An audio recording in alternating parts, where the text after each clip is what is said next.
सुप्रभात विद्यार्थियों। आज हम क्लास ये 9th मैथ में 3.2 कर रहे हैं और 3.2 का आप पहला प्रश्न देख रहे हैं कि पहला प्रश्न दे रखा है। इस प्रकार है ये प्रश्न। कार्तीय जो वो होता है तल में किसी बिंदु की स्थिति को निर्धारित करने वाली एक क्षैतिज तथा ऊर्ध्वाधर रेखाओं के नाम लिखिए। ठीक है, सबसे आगे तो हम जानते हैं ये तल क्या है, जो कार्तीय तल। उत्तर कर रहे हैं इसका, तो उत्तर में पहले ही हम क्या बना दे रहे हैं, एक तल बना दे रहे हैं। ये तल है जो कार्तीय तल कहते हैं इसे। इस तल का निर्माण जो था, खोज पहले एक गणितज्ञ थे कि रेने दे कार्ते। तो रेने दे कार्ते के नाम पर ही इस तल का नाम क्या पड़ा, यहाँ कार्तीय कि तल इसे हम नाम देते हैं। ये एक समतल पर क्या बनने वाला क्या है, ये तल है। ये एक समतलिक तल है जो कि एक द्विविमीय एक तल है, जिसमें एक विमा होती है आपका ये वाला, ये हो गया आपका x, और क्या दूसरी विमा होती है आपका y। तो इसीलिए इस क्या द्विविमीय क्या तल का नाम क्या है, यहाँ कार्तीय तल कहते हैं हम। अब कहा गया इसमें क्या है, किसी वस्तु की स्थिति को निर्धारित करने वाली एक क्षैतिज और ऊर्ध्वाधर रेखाओं के नाम लिखो। तो हम लिख दे रहे हैं नाम इनकी। जो रेखा क्या है, जो यहाँ क्षैतिज रेखा है, क्षैतिज रेखा का नाम होता है एक्स अक्ष।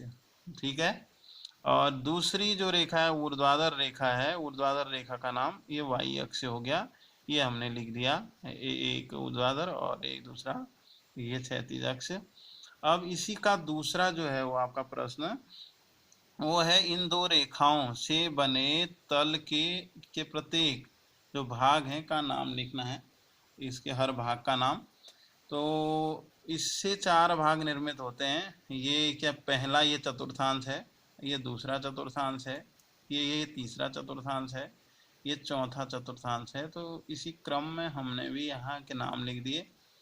ए प्रथम चतुर्थांश, बी द्वितीय चतुर्थांश, सी तृतीय चतुर्थांश, डी चौथा चतुर्थांश या चतुर्थ चतुर्थांश।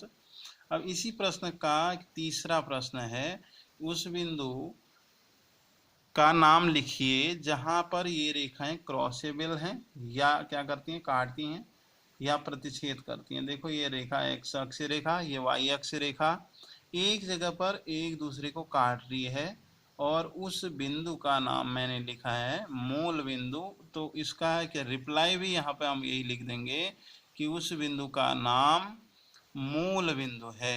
और इस क्या कि मूल बिंदु के जो निर्देशांक होते हैं वो 0 0 होते हैं। मीन्स इनको हम किससे, 0 0 या 0 0 से हम क्या करते हैं, हम शो करते हैं। तो बच्चों इस प्रश्नावली पे एक प्रश्न ये था। ठीक है, दूसरा प्रश्न एक और है, लेकिन वो थोड़ा सा रॉन्ग है, मिसप्रिंट है, मीन्स गलत है। तो इसलिए उसको हम लोग छोड़ दे रहे हैं, उसका हल हम नहीं कर रहे हैं। अब क्या मिसप्रिंट क्या है उसमें, इसको थोड़ा सा हम देख लेंगे कि इस प्रश्न में मतलब इसे हम क्यों छोड़ रहे हैं। ठीक है, सबसे पहले तो इस किताब को थोड़ा सा सही से रख लेते हैं ताकि आ जाए सही से। ये मिसप्रिंट क्या है, थोड़ा सा इस बारे में मैं आपको जानकारी देता हूँ कि क्या मिसप्रिंट है आखिर इसमें। तो ध्यान से देखेंगे, इसमें किसके निर्देशांक पूछे, एम के निर्देशांक पूछे हैं, और एम बिंदु शायद यहाँ कहीं है ही नहीं। और इसमें एल के निर्देशांक पूछे हैं, और एल बिंदु भी यहाँ शायद कहीं है ही नहीं। और दूसरा एच के निर्देशांक पूछे हैं, तो एच बिंदु भी यहाँ कहीं है ही नहीं। और दूसरा डी के निर्देशांक पूछे हैं, और डी बिंदु भी इसमें कहीं नहीं दिखाया गया, क्योंकि इसमें केवल P और Q और A और B बिंदु हैं इसमें दर्शाए गए हैं।